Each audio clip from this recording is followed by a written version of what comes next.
Assalamualaikum warahmatullahi wabarakatuh.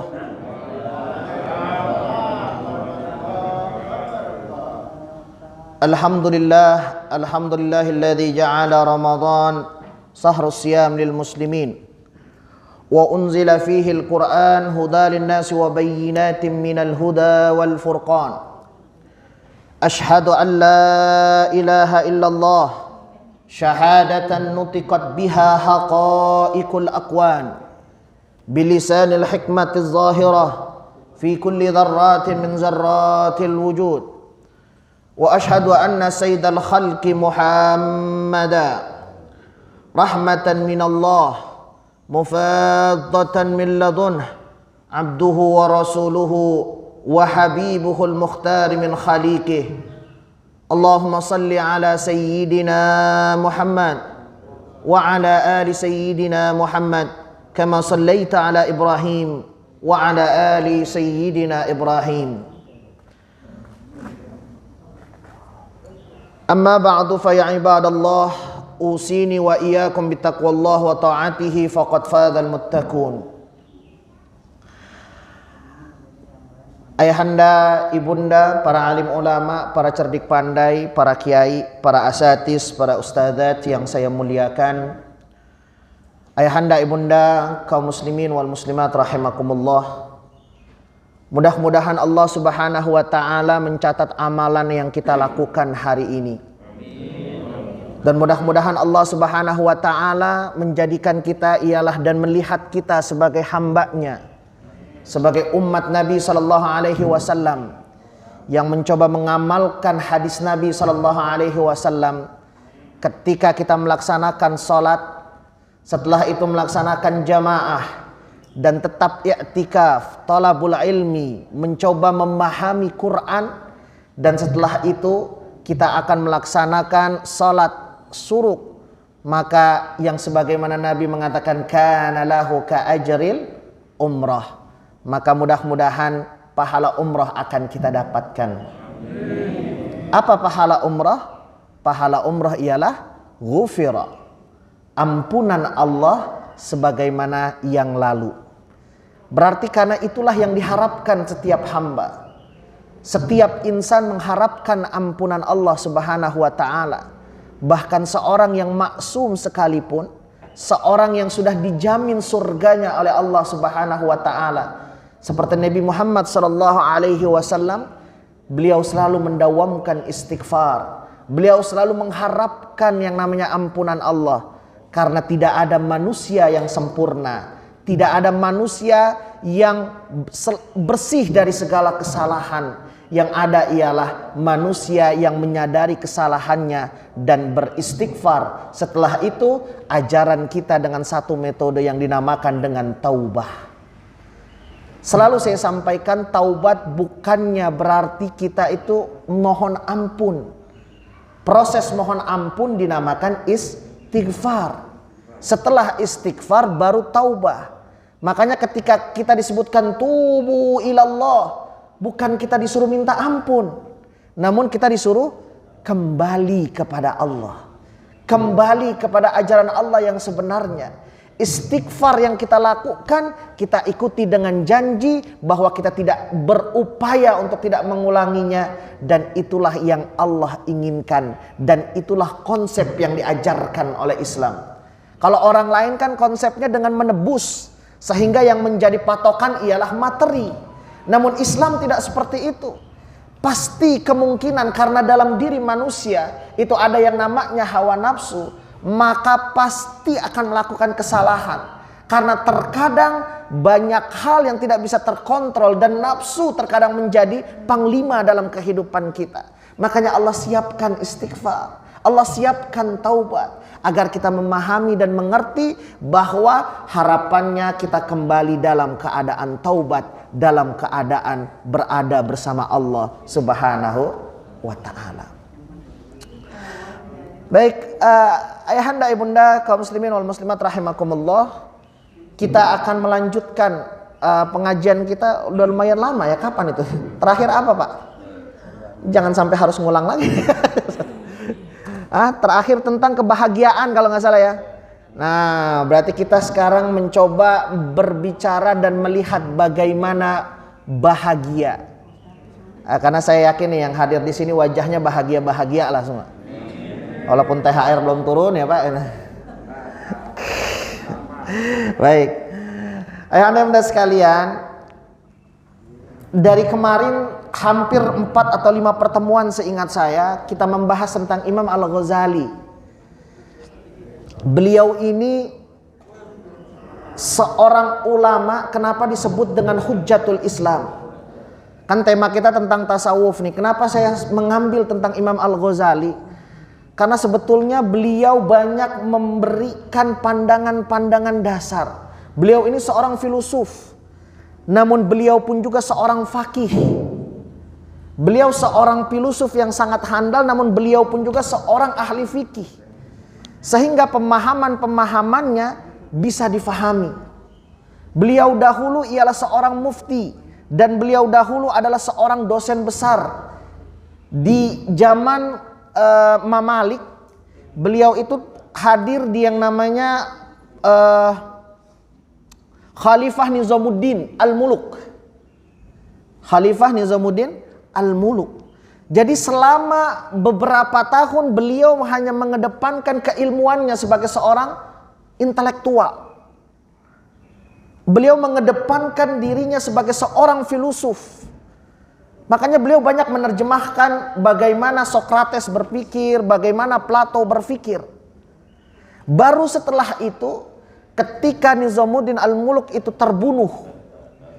Nah ini biar awal dulu nih, biar kita nanti akan masuk ke bagaimana Imam Al-Ghazali melihat kebahagiaan. Jadi ketika Nizamuddin Al-Muluk itu terbunuh oleh Hasan bin Sabah. Nih kalau misalkan dulu di barat mungkin yang sering nonton film, tapi nggak tahu nih sering nonton film lagi nggak? Ada The Assassin ya, The Assassin. Itu pembunuh yang sangat luar biasa itu. Itu nisbahnya ke Hasan bin Sabah. Jadi dia itu ketika misalkan bermasalah dengan yang lain, ya dia nggak perlu kayak isi sekarang nih, misalkan harus ngancurin di pasar, harus ngebom di mana, nggak perlu. Langsung yang diambil itu puncaknya. Langsung Nizamuddin Al-Muluk itu biasanya tanda-tandanya orang yang seperti apa yang mungkin diincar oleh Hasan bin Sabah ini ialah dia akan langsung masukin ataupun juga tiba-tiba di bawah kasurnya itu ada pisau, itu ada samurai. Oke, The Assassin ini. Nah, ketika Nizamuddin Al-Muluk itu terbunuh, barulah Imam Al-Ghazali uzlah. Dia meninggalkan kehidupan, meninggalkan keadaannya yang memang saat itu dia dipercaya oleh kepemerintahan dari Mamalik saat itu. Dia uzlah. Nah, di proses uzlahnya inilah yang kita bahas di pertemuan awal tentang tasawuf. Di pertemuan awal tentang Imam Al-Ghazali, baru dia menemukan bahwa hakikat sebenarnya itu ialah hakikat bagaimana ma'rifatullah, mencari kebenaran Allah Subhanahu wa ta'ala. Makanya beliau ini kasyaf, Masya Allah. Beliau ini kasyaf. Ayahanda ibunda di akhir hayatnya, ya, di akhir hayatnya beliau bisa orang-orang kalau udah kasyaf itu kan, orang yang sudah terbuka dirinya dengan Allah Subhanahu wa ta'ala, sampai waktu pensiunnya, kalau bahasa kita ya, waktu pensiunnya di dunia ini, dia pun bisa faham. Jadi Imam Al-Ghazali di akhir hayatnya mempersiapkan kafan di bawah kasurnya. Mempersiapkan kafan di bawah kasurnya. Ya. Ditanya oleh keluarganya, buat apa ini? Buat apa wahai ayahku? Apa kata Imam Al-Ghazali? Biarin, ini buat persiapan. Bentar lagi ada malaikat maut yang mau datang. Subhanallah, itu caranya. Itu yang dikatakan tuh. Jadi setelah dia datang, Imam Ghazali sudah siap. Dan dia dimakamkan, meninggal dari kafan yang sudah dia siapkan terlebih dahulu. Dibungkus, bahasa kita ya, dibungkus, dibalut dengan kain kafan yang sudah beliau persiapkan. Dan ketika malaikat maut, beliau tenang. Setelah beliau tiada, baru di bawah kasurnya ternyata ada sebuah surat yang sangat indah. Nah, surat-surat. Pas ketika Imam Ghazali mengatakan, saya ini malaikat maut bentar lagi datang, keluarganya nanya, wahai Imam, berikan kepada kami satu wasiat saja. Imam Ghazali sambil senyum-senyum cuma bilang, ikhlas. Lihat bahasanya, ya, ikhlas. Dikatakan cuma itu ya Imam, ikhlas. Mungkin para muridnya saat itu yang ada ataupun orang-orang terdekat yang ada di Imam Ghazali berpikir, nih Imam Ghazali sudah mau keluar nih. Udah mau keluar mana sih? Udah mau lewat nih. Kita ambil nih ilmunya. Beliau kan terkenal dengan Hujjatul Islam. Karena selalu saya sampaikan beliau bukan hanya sekedar filosof, namun beliau seorang faqih, beliau seorang ahli sejarah. Beliau mufti di zaman Nizamuddin Al-Muluk. Dan cara beliau menyampaikan itulah yang akhirnya orang-orang itu bisa mencintai filsafat. Kan orang filsafat begitu ya Pak. Pikirannya mungkin sedikit tapi bahasanya bulat gitu loh. Bahasanya kemana-mana sehingga orang, ini apa ngomong nih orangnya begitu ya. Bahasa-bahasa Sokrates, bahasa-bahasa Plato itu kan seperti itu. Tapi seorang Imam Al-Ghazali mencoba mengambil itu. Makanya muridnya sampai kebingungan. Hanya itu ya Imam, ikhlas. Ternyata di syairnya baru kelihatan. Apa yang dikatakan oleh Imam Al-Ghazali? Ghazali yang kau lihat sekarang hanyalah seonggok daging, namun ruhnya akan tetap ada, maka biarkan dia.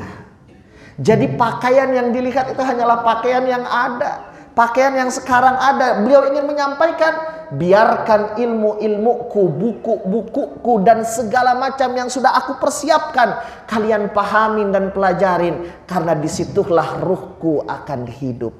Inilah makna seorang sufi yang sesungguhnya. Makanya saya sangat tertarik ketika akhirnya kemarin itu diminta, saya tertarik. Beliau itu di akhir-akhir di 12 tahun atau saya lupa ya, 11 atau 12 tahun. Antara itulah 11 atau sampai 13 tahun ya. 1011 beliau meninggal. Ya, antara itulah 11 atau 12 tahun setelah Nizamuddin Al-Muluk itu terbunuh, beliau banyak mengeluarkan buku-buku yang sangat indah. Salah satunya ialah Ihya'u Ulumuddin. Dan yang salah satunya yang bisa membuat dan bisa orang betul berpikir gitu, itu ialah Mizanul Amal dan Kimya'us Sa'adah. Nah, dua buku ini insya Allah yang kita akan coba bahas hari ini. Jadi ketika berbicara tentang kebahagiaan, maka ada rumus besar. Harus disiapkan, kalau enggak ya udah nggak apa-apa Pak, biar ini aja bisa dibayangin aja, bisa dibayangin.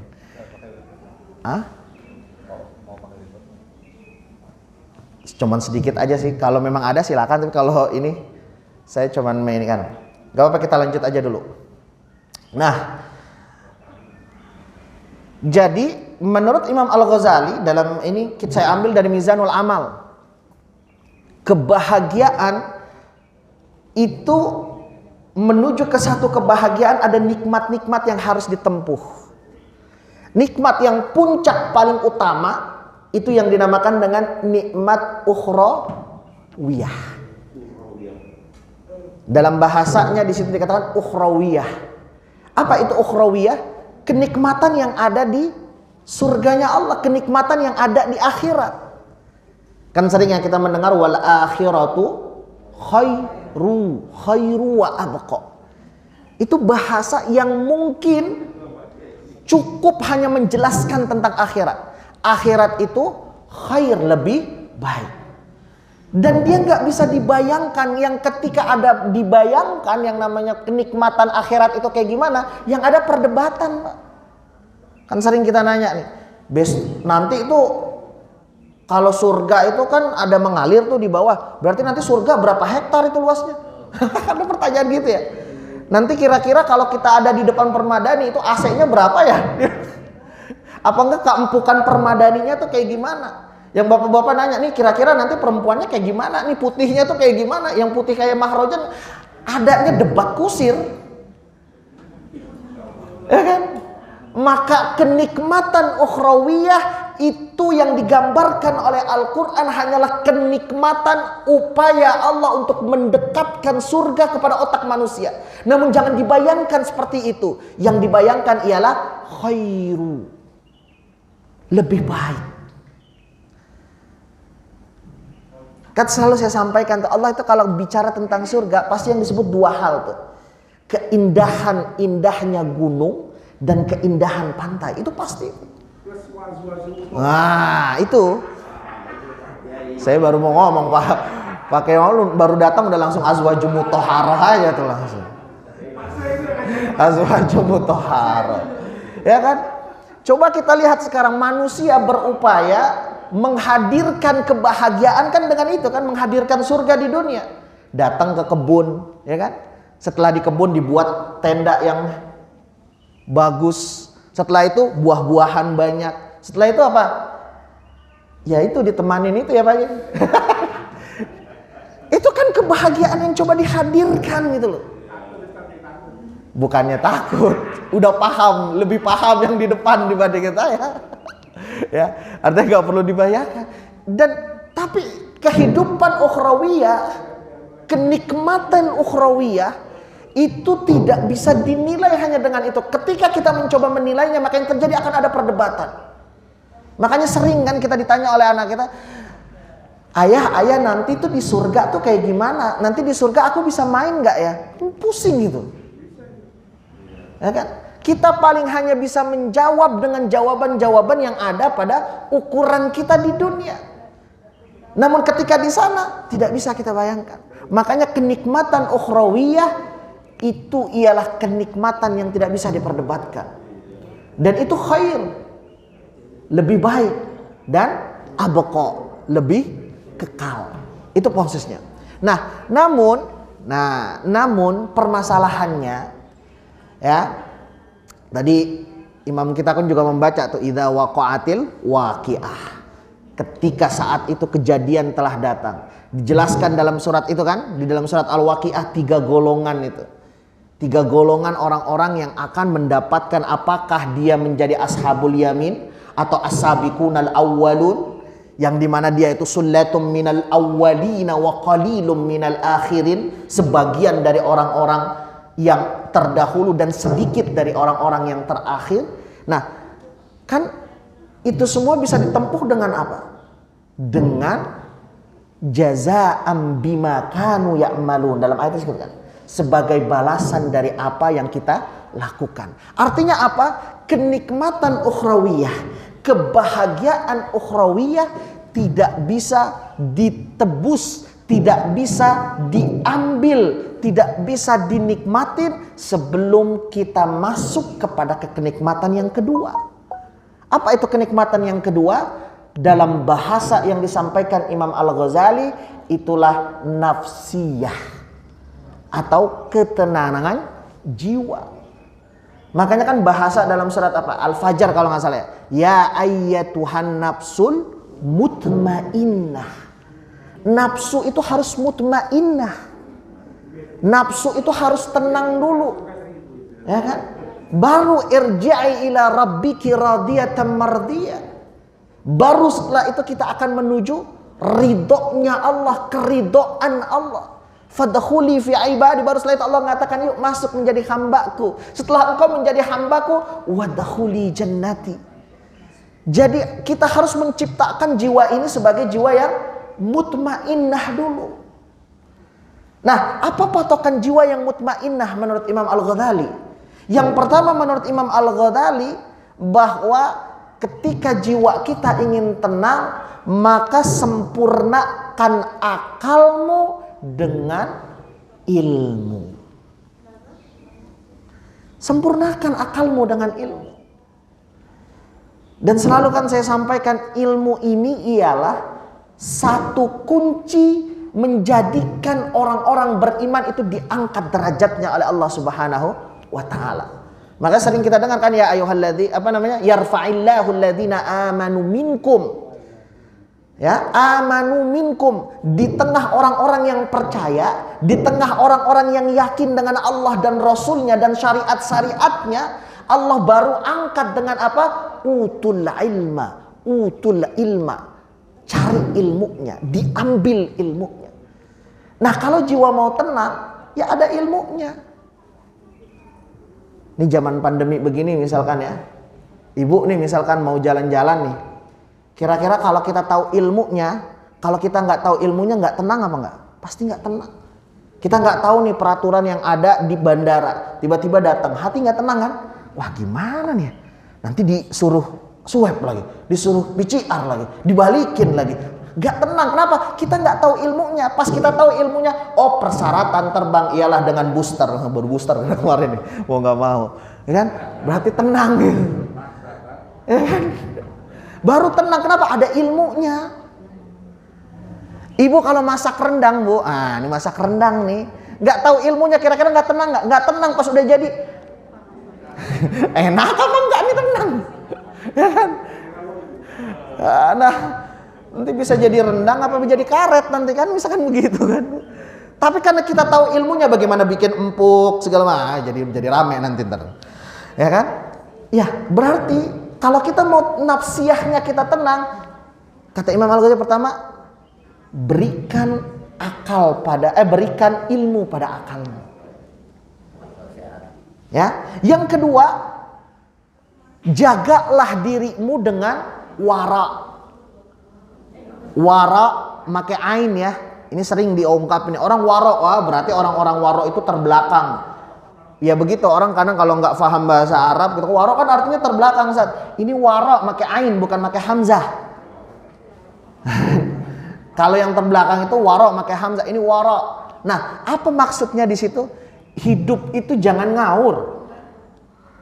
Kalau mau jiwa tenang, ikuti perintah Allah. Ikuti yang halal, jauhkan yang haram, hindari yang subhat. Tenang hidup. Tenang hidup. Pelihara diri dengan itu saja. Kemana-mana juga kita akan tenang kan. Bapak bawa sesuatu yang dilarang ke bandara, ketika ada di dalam kita, di dalam tas kita misalkan apa? Ada narkoba aja. Hati deg-degan apa enggak? Deg-degan. Deg-degan pasti. Dan jiwa kita pasti enggak akan tenang. Apakah itu akan bahagia? Gak ada. Gak ada satu orang pun maling yang bahagia. Maka ketika kita ingin nafsiyah kita bahagia, ya yang pertama dengan ilmu, yang kedua hiduplah sesuai dengan aturan yang ada. Dan yang ketiga, warnai hidupmu dengan keberanian dan kesungguhan, kata Imam Al-Ghazali. Zayyinu hayatakum bisuja'ati wal fahfi. Ya, sempurnakan dengan kesungguhan. Ya, kesungguhan yang benar-benar gitu loh. Jadi ketika kita menjalankan hidup, kita harus sungguh-sungguh. Ketika kita diberikan satu hal, kita harus sungguh-sungguh. Ketika kita melakukan sungguh-sungguh, maka hidup kita, jiwa kita ini akan tenang. Dan yang keempat, ya, adillah pada jiwa kita. Maksudnya apa? Ketika hati ini butuh untuk tenang dan membaca Quran, berilah waktu untuk itu. Ketika waktu ini memang harus bekerja, maka berilah waktu untuk itu. Ketika jiwa ini harus olahraga, maka olahragalah. Ini usini wa iyakum nih namanya. Nasehatin yang lagi ngomong juga nggak pernah olahraga. Ketika kita harus tidur, maka berikan haknya untuk tidur. Maka adillah terhadap jiwamu. Ketika kita mendapatkan kebahagiaan nafsiyah ini, baru nanti kita akan masuk kepada kebahagiaan ukhrawiyah. Namun sebelum itu, ada satu kenikmatan dan kebahagiaan lagi yang harus kita lewatin, yang dibahasakan oleh Imam Al-Ghazali sebagai al-badaniyah. Kenikmatan yang ada pada badan kita. Makanya patokannya cuma 3 kata Imam Al-Ghazali. Yang pertama, sehat. Selain sehat, kuat. Ya, selain sehat, kuat. Ya kuat sesuai porsionalnya lah ya, kuat sesuai personalnya. Nggak mungkin juga saya minta Buya Asri untuk ngangkat sesuatu kan, nggak mungkin. Tapi yang penting sehat gitu. Nah, Yang kedua, elok. Paham elok, Bu? Cantik. Jadi walaupun bagaimanapun, udahlah, yakin aja. Yakin aja bahwa kita cantik. Tenang, Bu, tenang, pasti elok gitu. Pasti cantik. Ya minimal perspektif suami kita cantik gitu kan. Ya minimal perspektif siapa gitu. Jadi yakinkan dirimu supaya kenapa? Orang kalau misalkan aduh jelek banget sih gua, udah pasti nggak tenang tuh. Kemana-mana minder, ya kan? Kemana-mana, aduh. Bukan berarti harus selalu pede, tapi kepedean terkadang akan Allah itu udah ciptakan kita sempurna kok. Kita punya dua tangan, kita punya hidung yang nurun ke bawah, walaupun ada yang sempit, ada yang lebar gitu kan. Nah, sesuai lah di Indonesia udara banyak, makanya disempitin gitu kan. Kan begitu. Artinya yakinkan aja pada diri kita bahwa kita elok.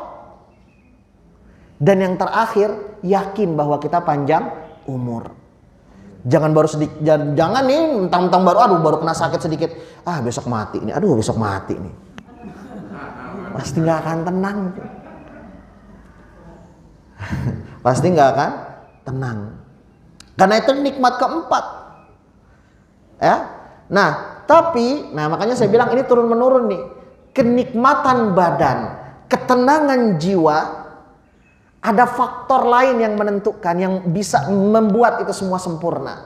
Apa dia? Yaitu yang dibahasakan oleh Imam Al-Ghazali dalam Mizanul Amal itu nikmatul kharijiyah, nikmat eksternal. Apa dia? Harta, keluarga, kemuliaan, status sosial.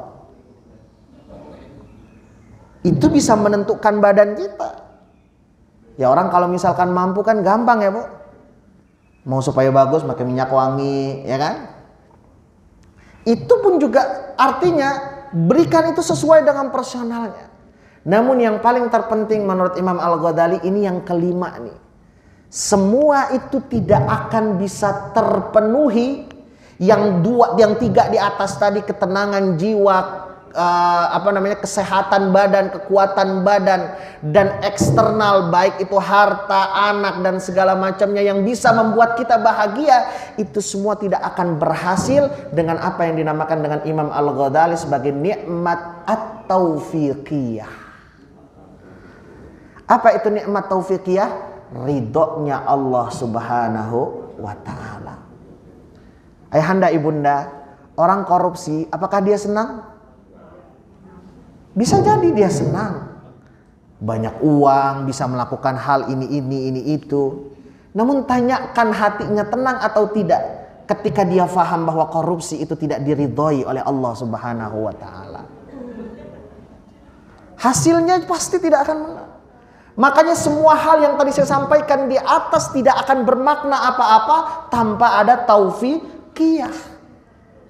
Jadi itu yang membuat kita tenang ternyata. Silakan tanya ayahanda ibunda, anak-anak kita yang berusaha melaksanakan ujian dengan mencontek, tanya kepuasan yang ada pada batinnya. Pasti tidak akan tenang. Kenapa? Karena dia tahu bahwa mencontek itu tidak baik. Kan enak ya mencontek. Nggak pernah hadir. Kalau misalkan diminta buat makalah entah kemana ngomongnya gitu kan, teman-temannya nggak ada yang paham. Tiba-tiba pas ujian mantep, ya dosennya bilang ya udahlah dapat A. Lihat, tanya ketika dia dapat rapot, apa yang dia rasakan? Pasti tidak akan tenang dan tidak akan ada kepuasan pada batinnya. Beda dengan seorang anak yang belajar dengan serius, dia makan sesuai dengan yang dia butuhkan. Setelah itu dia mengingat, setelah itu dia berdoa di malam hari, dia berdoa di setiap subuh untuk supaya ujiannya lebih baik. Ketika dia lulus, nikmatnya luar biasa. Itulah yang harusnya dipahami oleh kita. Jadi itu teori yang pertama yang disampaikan oleh Imam Al-Ghazali tentang kebahagiaan. Bahwa kebahagiaan akhirat itu ditentukan oleh bagaimana jiwa kita yang tenang. Dan jiwa kita yang tenang ditentukan bagaimana kesehatan dan kekuatan badan kita. Baru setelah itu kita buktikan melalui hal-hal eksternal, melalui harta, melalui derajat, martabat dan segala macam. Yang pada akhirnya yang kita butuhkan, apa yang kita dapatkan sesuai dengan ridho Allah Subhanahu wa ta'ala. Setelah semuanya itu terangkum dalam satu titik, maka kebahagiaan akhirat itu akan kita dapatkan. Dan itulah makna dan arti dari kebahagiaan sesungguhnya. Nah, itu teori pertama ya. Teori pertama tentang kebahagiaan yang disampaikan oleh Imam Al-Ghazali. Baik, yang kedua, ini saya ambil dari Kimia Us-Sa'adah. Bukunya namanya Kimia Us-Sa'adah. Kimia itu kimia sebetulnya, ataupun bisa dikatakan dari kimiyah, jumlah ataupun bilangan, kadar. Jadi kadar, kalau diterjemahkan mungkin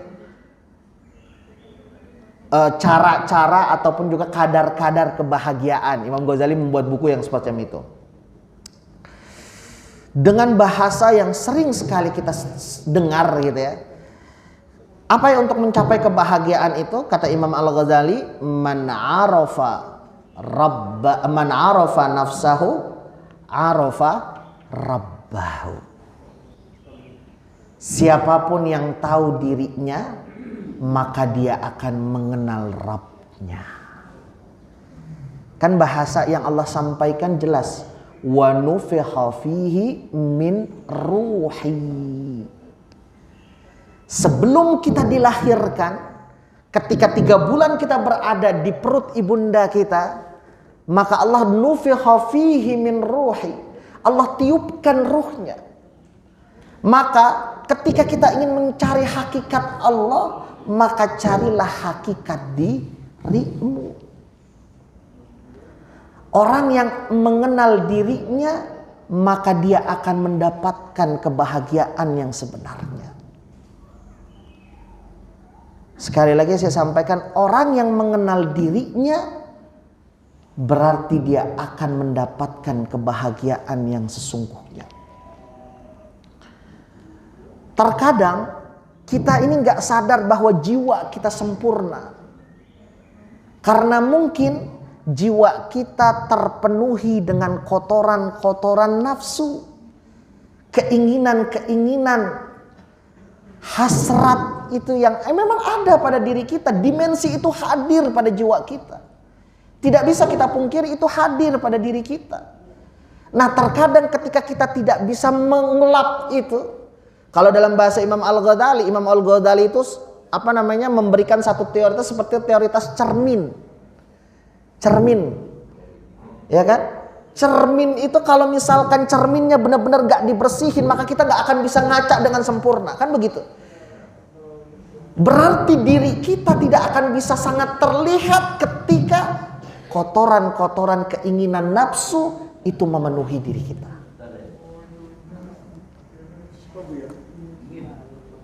Itu yang makanya harus kita hindari. Dan makanya kan terkadang kita suka bingung kan. Kita kenal gak diri kita itu? Orang kalau kita gak kenal diri kita, yang mudah saja. Kalau kita gak tahu bahwa kita alergi, ya, kalau kita gak tahu kita alergi, misalkan alergi udang, alergi apa lagi? Makanya alergi ikan, ada yang alergi ayam. Udang yang kebanyakan kan, atau alergi apa, kita nggak tahu nih kita alergi, tiba-tiba kita makan udang, apa yang terjadi Bu? Wah, habis itu, garuk-garukan segala macam. Sama aja kalau misalkan saya nggak tahu, Pak Haji Rudi misalkan ngasih saya duren gitu, gak bakal habis saya nggak tahu, tiba-tiba saya makan gitu, selesai pasti muntah-muntah saya. Misalkan seperti itu ya Pak Haji. Gitu. Kenapa? Kalau saya nggak tahu bahwa diri saya nggak suka ketika makan itu langsung muntah, maka mungkin ketika saya makan selesai. Kita nggak tahu diri kita, maka kita akan seperti itu. Terkadang ini yang agak sulit nih. Prakteknya ini yang agak sulit. Karena terkadang diri kita dipenuhi dengan keinginan ini, keinginan itu. Kita nggak nyaman pakai gamis, pakai jubah yang begitu berat itu kan. Terkadang kalau misalkan gamis-gamis dari, apalagi gamis-gamis Maroko, gamis-gamis Mesir, itu kita nggak nyaman sebetulnya pakai itu. Tetapi karena egoisme kita, karena hasrat kita ingin dilihat, oh saya menjadi orang alim, saya menjadi orang benar, kita tetap pakai pakaian itu. Maka yang terjadi nggak ada bahagianya.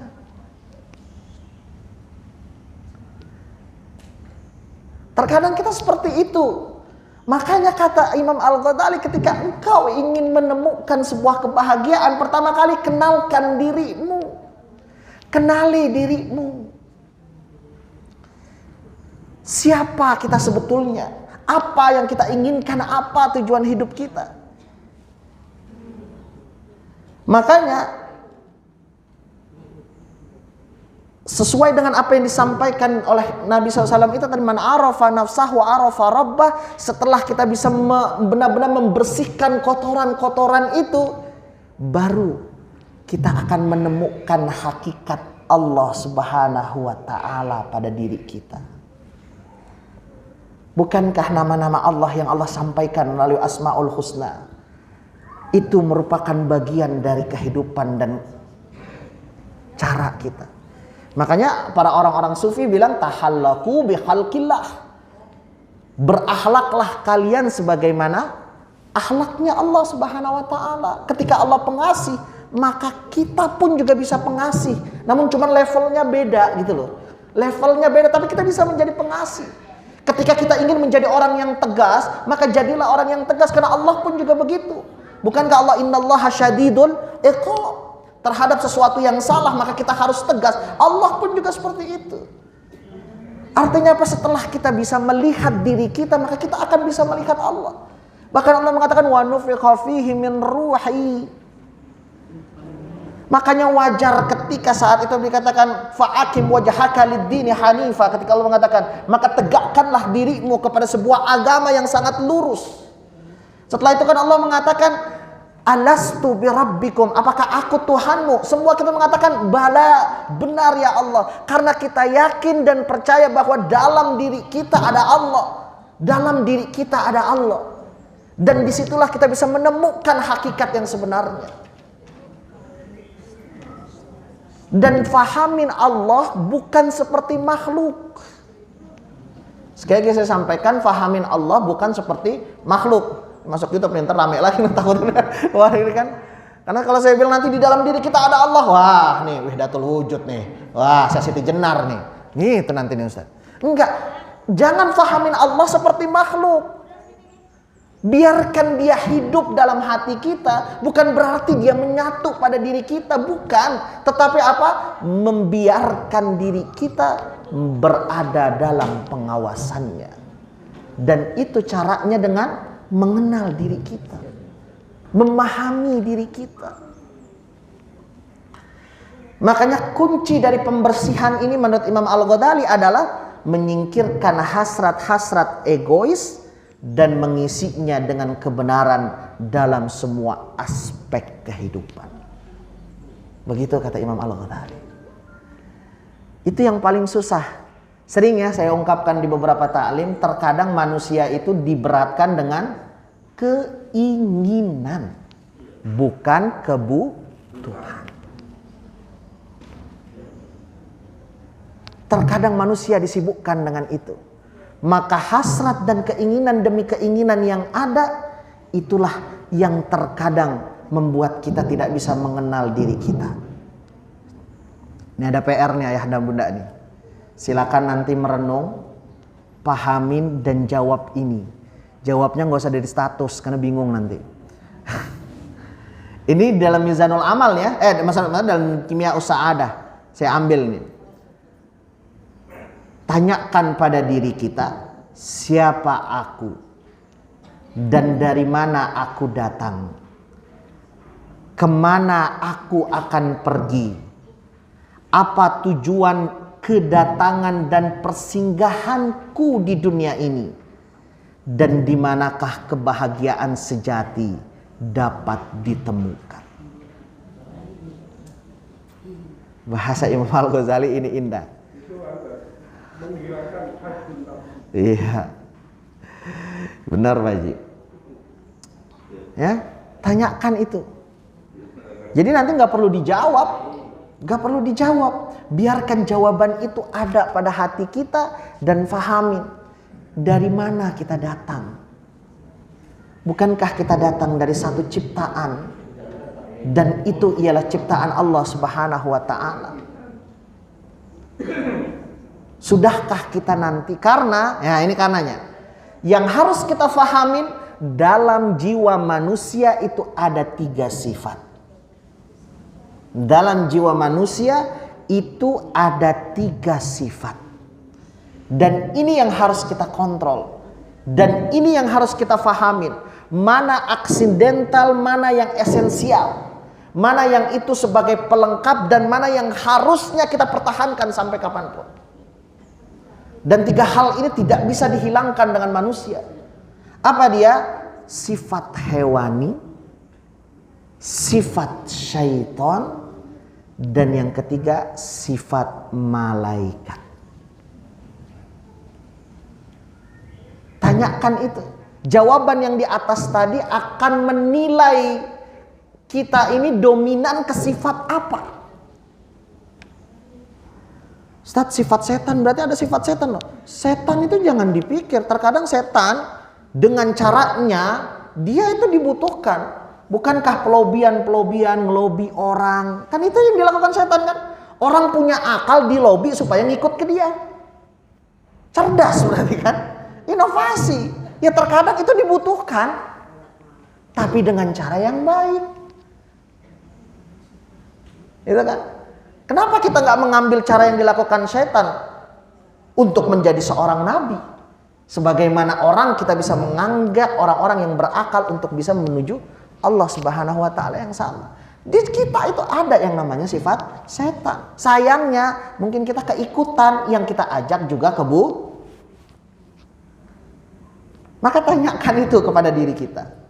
Jangan-jangan kita dominan dengan sifat setan sehingga kebahagiaan yang kita temukan ialah kebahagiaan ketika kita bisa menzolimi ataupun membuat kerusakan di muka bumi ini.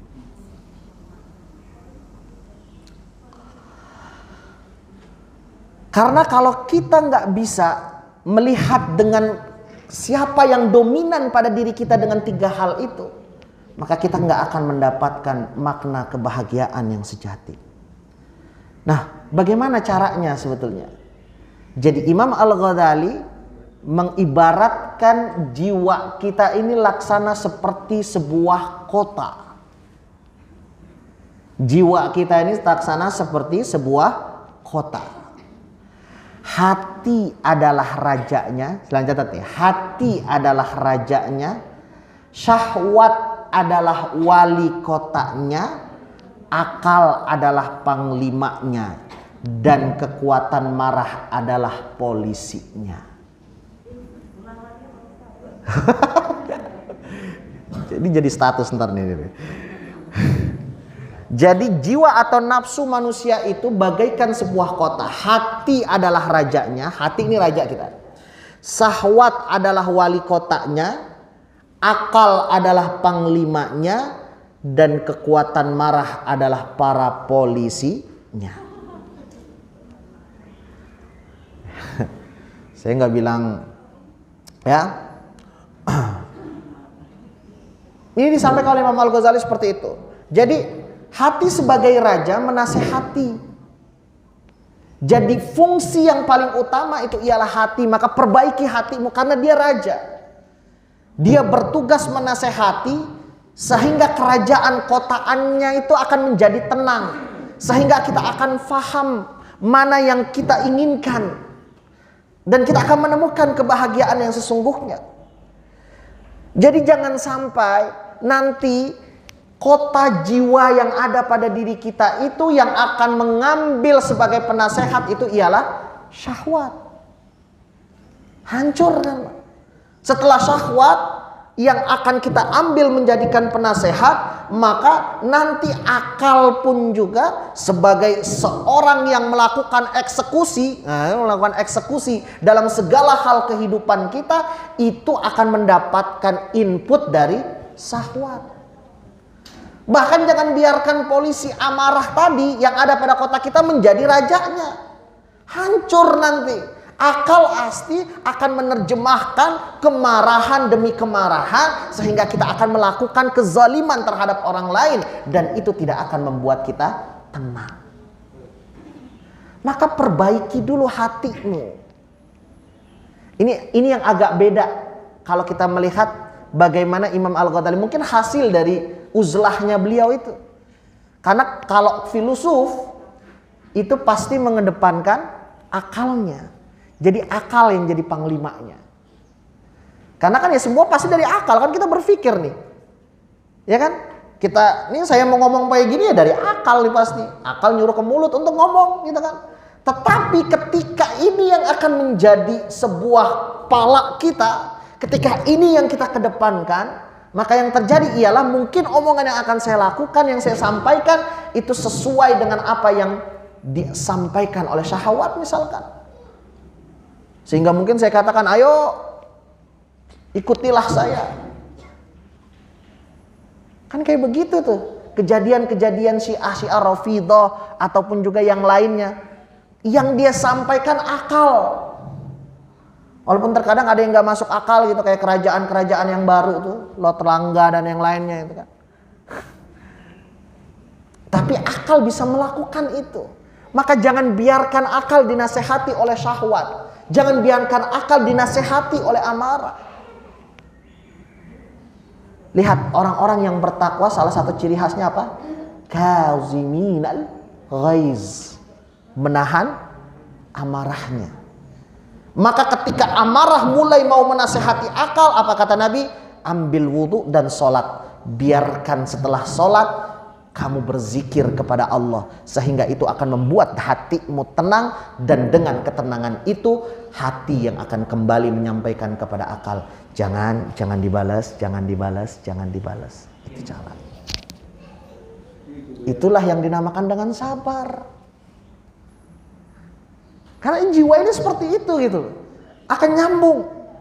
Kita ini nggak bisa mengungkiri. Sekali lagi saya katakan kita nggak bisa mengungkiri. Karena dalam jiwa dan diri kita ada nafsu. Ada 3 hal tadi itu, sifat tadi itu. Dan itu sangat mungkin dilakukan oleh setiap kita manusia.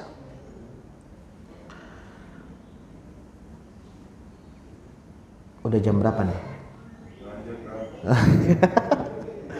6.15 ya? 6 seperempat. Nah, masih lama ya? Oh benar Bu Yana, kalau kata Bu Yana masih lama ya. Makanya setelah kita memahami itu semua, maka baru kita akan menilai diri kita.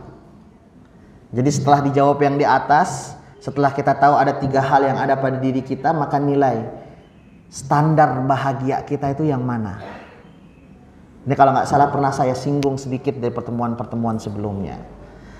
Kalau seandainya kita itu merasa bahagia kalau hanya sekedar kita bisa makan, kita bisa minum, dan segala kebutuhan biologis, kita bisa makan, bisa minum, bisa begitu Bu, bisa begitu, nggak perlu dijelasin lagi, nanti kalau dijelasin jauh, ya kan? Ya kan, ruwet Pak ya, ruwet, nggak enak, masih banyak yang senior yang bisa menjelaskan itu karena, ya kan? Nah, ketika hanya kebahagiaan, ketika cuman udah ketika kita selesai makan, ini setelah itu selesai, dan itu cukup hanya membuat kita bahagia, maka kata Imam Al-Ghazali, patokan kita hanya selaksana seperti kebahagiaan bahaim. Bahaim itu binatang ternak. Ya. Namun kalau seandainya kebahagiaan kita itu ialah ketika kita bisa melihat orang lain itu sengsara. Pokoknya kalau misalkan orang lain sengsara itu kita bahagia banget itu. Pokoknya kalau orang lain kalah itu kita bahagia banget. Orang lain susah itu kita bahagia. Dan senang gitu dalam hati itu, wah yes berhasil aku nyelakain dia. Begitu gitu. Berarti kita itu menurut Imam Al-Ghazali seperti layaknya binatang buas. Suwa kalau dalam bukunya itu. Namun Kalau seandainya kita berhasil nipu orang, kita berhasil melakukan membuat orang itu mau ikut kita untuk melakukan maksiat, dan itu membuat kita bahagia. Kita ajak yuk korupsi yuk, ayolah, nggak apa-apa. Nah, itu berarti ketika kita bahagia dan merasa itu berhasil banget dan senang banget kita, berarti mungkin kebahagiaan kita baru masuk menurut Imam Al-Ghazali sampai kepada kebahagiaan syaitan.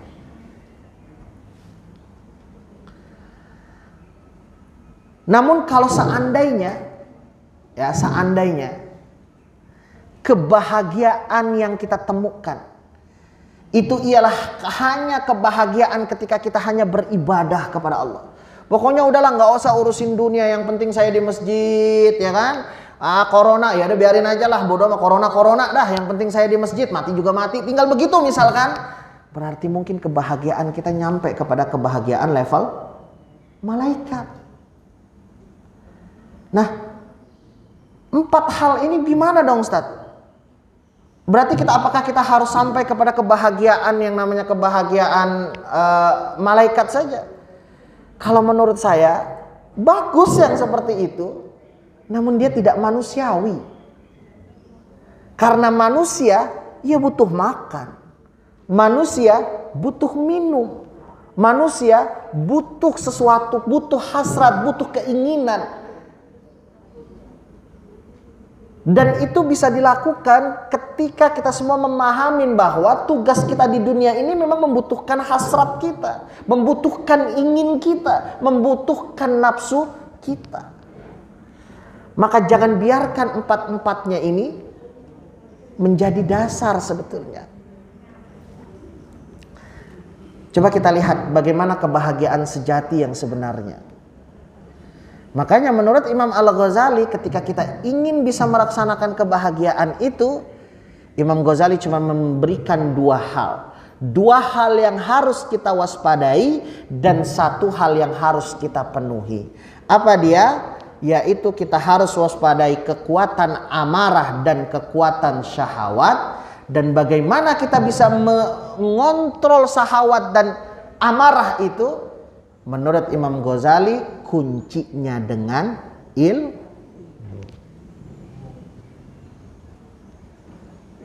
Jadi ini runtutan indahnya Imam Ghazali memberikan sebuah gambaran. Kalau di awal Al-Farabi misalkan kalau nggak salah ya, Al-Farabi ya. Di awal itu diminta untuk ketika kita ingin dapat kenikmatan ukhrawi, maka kita harus dengan ilmu. Jadi dengan ilmu kita bisa mendapatkan kebahagiaan. Namun Imam Ghazali membalik logika ini. Dikatakan, karena kenapa? Menurut Imam Ghazali, kita berbicara dengan awam. Awam itu biasanya berikan dulu iming-iming, baru setelah itu mau mengikutinya. Kamu mau bahagia di akhirat, mau jiwamu tenang, mau gimana kita bisa hormat dan segala macam, oke, caranya dengan belajar, kan gitu. Coba kalau di awal disuruh, ayo kamu belajar, wah Pak, belajar lagi Pak, udah capek, ya kan gitu kan. Tapi Imam Ghazali itu ngasih itu dulu, karena pada hakikatnya sebetulnya orang-orang yang bahagia itu ialah orang-orang yang memahami dirinya dan sehingga dia bisa mengontrol jiwanya. Ini semua dilakukan dengan ilmu. Ketika kita tahu dan kita faham bahwa ilmu kita menyampaikan bahwa yang namanya untuk mendapatkan satu kekayaan kita harus bekerja dengan serius, harus bekerja dari awal tanpa ada pesimisme di sana, maka kita mendapatkannya itu dengan sangat teliti. Itu kan kita kontrol. Ketika saat itu ada satu hal yang membisiki kita, nah ini yang itu tuh udah gak apa-apa, jual itu aja, jual minuman keras aja, pasti laku tuh. Kita punya ilmunya, minuman keras itu kan gak sesuai dengan apa yang Allah inginkan, langsung kita kanter. Itulah cara kita mengantar, namanya syahwat. Dan itu semua dengan ilmu. Kalau kita gak tahu namanya minuman keras itu haram, dari mana kita bisa mengcover itu semua? Kalau kita nggak tahu bahwa melukai orang itu akan bisa lebih melukai dan nanti tidak akan mendapatkan apapun dan itu menjauhkan dari taufik Allah Subhanahu wa taala, bagaimana kita bisa melakukan itu semua?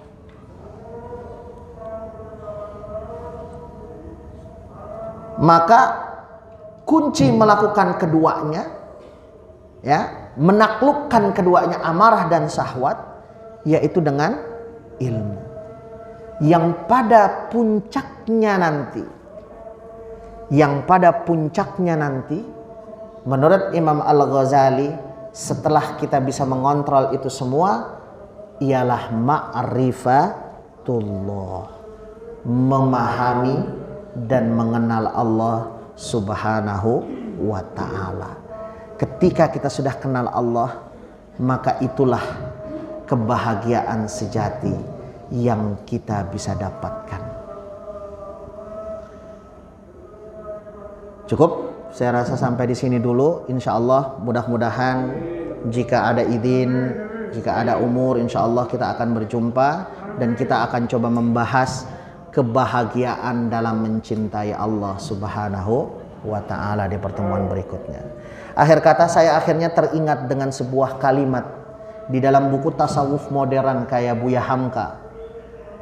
Beliau mengatakan ketika berbicara tentang kebahagiaan, terkadang dia melihat seorang pemusik, dia bahagia ketika dia main musik, gitu ya. Tapi ini berarti mungkin musik menjadikan sumber kebahagiaan. Tapi ketika seorang pemusik itu diberikan kepada orang yang gak suka musik, pasti dia gak bahagia. Sama seperti anak yang mungkin sukanya matematika, ketika dikasih soal matematika maka dia akan mengerjakan dengan sangat semangat. Namun sebaliknya ketika dia disuruh mengerjakan soal-soal tentang musik, maka dia akan mulai mundur terbelakang. Berarti bahagianya itu bukan itu standarnya.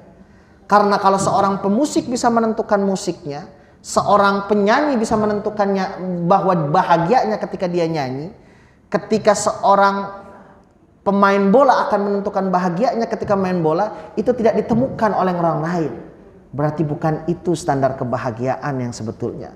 Maka menurut Buya Hamka, kebahagiaan itu ternyata ialah kebahagiaan yang kita buat sendiri. Itulah sesuai dengan makna bahwa kita harus tahu apa yang kita miliki, baru kita bisa mencapai kebahagiaan. Dan setelah itu baru kita bisa mengenal Allah Subhanahu wa ta'ala. Dan itu puncak kebahagiaan. Puncak kebahagiaan yang sebenarnya. Hadanallahu wa iyyakum. Mudah-mudahan bermanfaat. Silakan kalau ada pertanyaan. Ya, udah hampir 6:30 nih Pak Jin. Ya, silakan. Kalau saya bisa jawab, saya jawab. Kalau tidak jadi PR ya Bu ya. Mudah-mudahan soalnya nggak berat-berat. Silakan. Nggak ada? Oh ada. Silakan. Bismillah.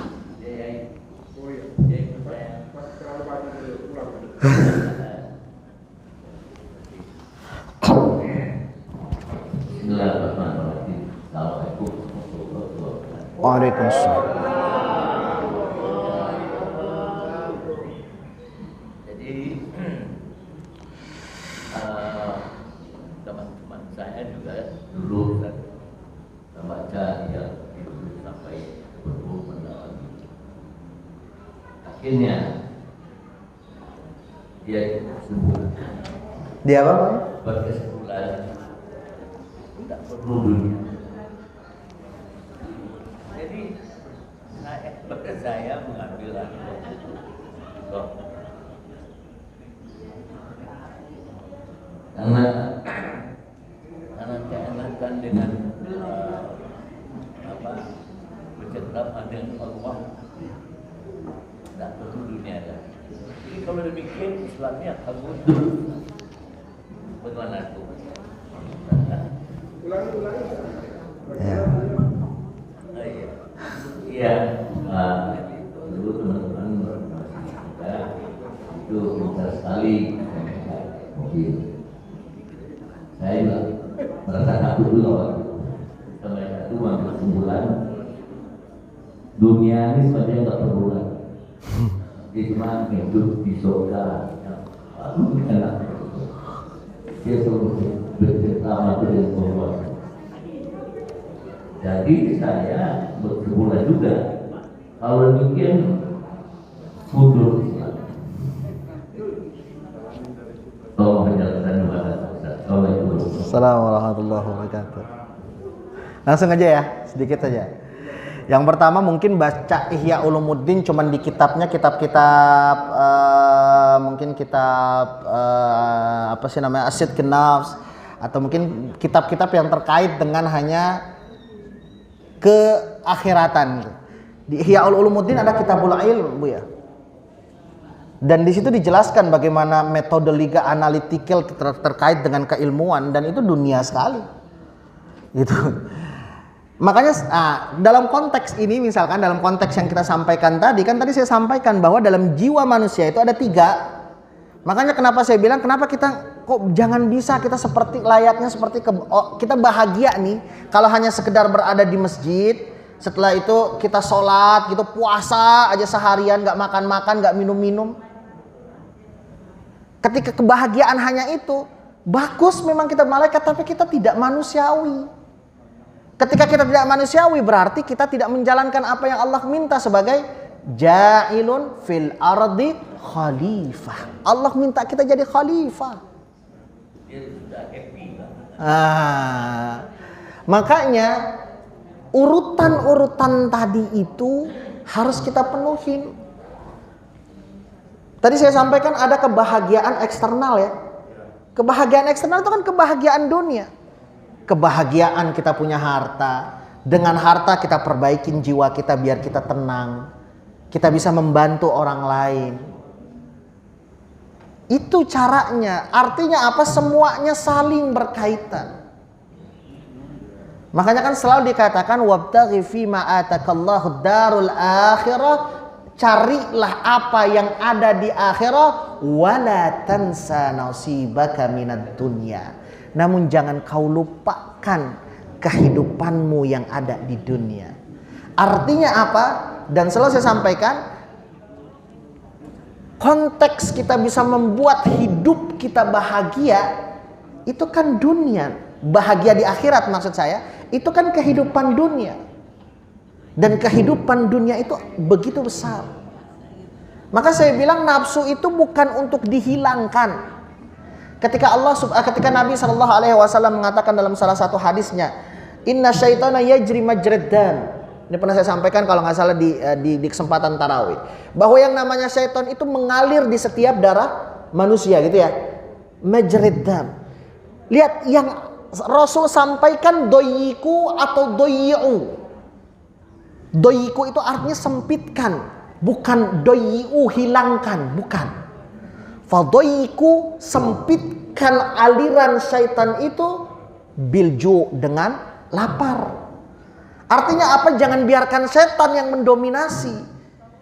Inovasi yang dilakukan oleh syaitan kita jadikan untuk bisa menambahkan amalan, untuk bisa mengatur muka bumi ini, untuk bisa memberikan kemaslahatan bagi muka bumi ini. Dan itu perintah Allah Subhanahu wa ta'ala. Makanya saya selalu berpikir bahwa, dan ini dibantah makanya oleh para sufi-sufi ini. Kenapa saya ambil Imam Al-Ghazali? Kenapa? Beliau melakukan uzlah setelah beliau melakukan banyak hal. Setelah beliau menjadi seorang faqih yang sangat besar. Artinya apa? Beliau tidak meninggalkan dunia karena beliau melihat bahwa di zaman setelah Nizamuddin Al-Muluk itu sudah tidak mungkin lagi, maka beliau uzlah. Namun ketika dia bisa, dia tetap berada di sana. Artinya, makanya uzlah itu jangan selamanya. Uzlah itu jangan selamanya. Ketika kita uzlah menjadi selamanya, maka kita akan hanya menjadi seorang abid. Hanya seorang yang ahli ibadah. Dan seorang ahli ibadah itu derajatnya di bawah dari seorang ahli ilmu. Karena ahli ilmu, dia faham tentang apa yang dia lakukan. bukan hanya sekedar ibadah tanpa memahami apa yang dia persembahkan. Saat berarti salah dong kita di masjid? Tidak salah. Saya tidak mengatakan tidak salah, namun jangan selamanya. Kan Quran juga mengatakan demikian itu kan? Fa idza qadaitumus shalat fantashiru fil ardi. Selesai kamu melaksanakan sholat, maka fantashiru, menyebarlah kalian di muka bumi ini, wabtagu fima atakallah, dan carilah kehidupan dunia itu, kebaikan dunia itu, kebaikan yang Allah sebarkan di muka bumi itu. Gitu. Ya. Jadi artinya bahwa mari kita sama-sama menjadikan dunia cara kita mempersiapkan kehidupan akhirat kita. Ketika kita bekerja dengan bismillah, menggandengkan Allah dalam setiap apa yang kita lakukan, dan setika kita menggandengkan Allah, maka patokan dan ukuran setiap apa yang kita kerjakan itu ialah keridhaan Allah. Maka yang terjadi adalah kita akan mendapatkan kebahagiaan dunia dan kebahagiaan akhirat. Seperti itu. Wallahu a'lam bima la na'lam. Baik. Enggak apa-apa. Ya memang kebanyakan sufi-sufi terdahulu seperti itu. Namun dilihatnya biasanya di sebagian kehidupannya, Bu ya. Mungkin dilihat bagaimana hatta kita ngomong Syekh Abdul Qadir Al-Jilani misalkan. Di tengah cara beliau untuk faham dengan ilmu tasawuf, beliau mencoba mendekatkan.